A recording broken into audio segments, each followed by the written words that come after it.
ঈশ্বর খুব সুন্দরভাবে ব্যবহার করেন।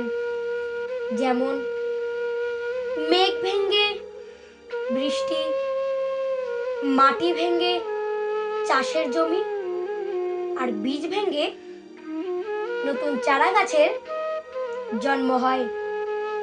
তাই ভেঙে পড়লে বুঝে নিও, ঈশ্বর তোমাকে নতুন কিছুর রূপ দিতে চলেছে।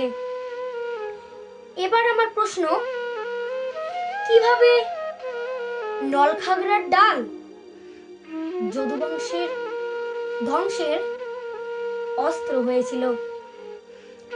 শ্রীকৃষ্ণের বালকদের ব্যবহারে মুনিরা নিজেদের অপমানিত বোধ করে অভিশাপ করলেন যে শ্রীকৃষ্ণের পুত্রের গর্ভে লোহার মুষল প্রসব করবে।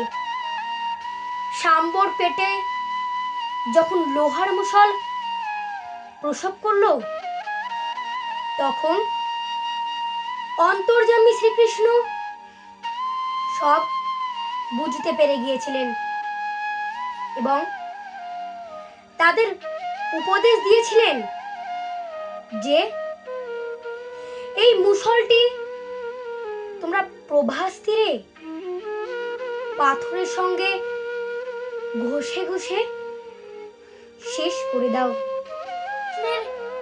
নির্দেশ ক্রমে সেই মুষলটি প্রভাস তীরে নিয়ে গিয়ে পাথরের সঙ্গে ঘষতে লাগলো।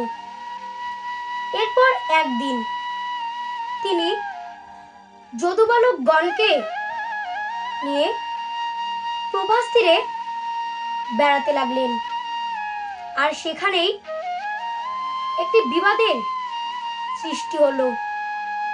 সেখানে হাতাহাতি শেষে খুনোখুনি আরম্ভ হয়ে গেল।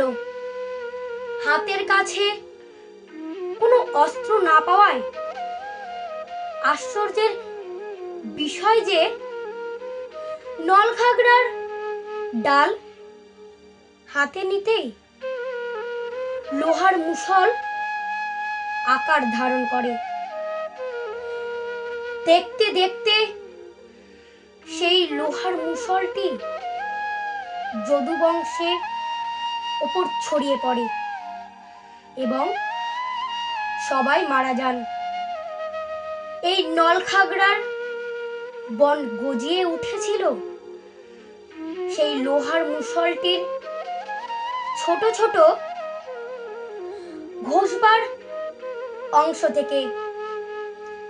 আমার ভিডিও যদি আপনাদের ভালো লেগে থাকে তাহলে অবশ্যই লাইক, সাবস্ক্রাইব, কমেন্ট ও শেয়ার করবেন, যাতে আমি আগামী ভিডিওগুলিতে সনাতন ধর্মীয় চেতনার কাহিনীগুলি আপনাদের সামনে তুলে ধরতে পারি।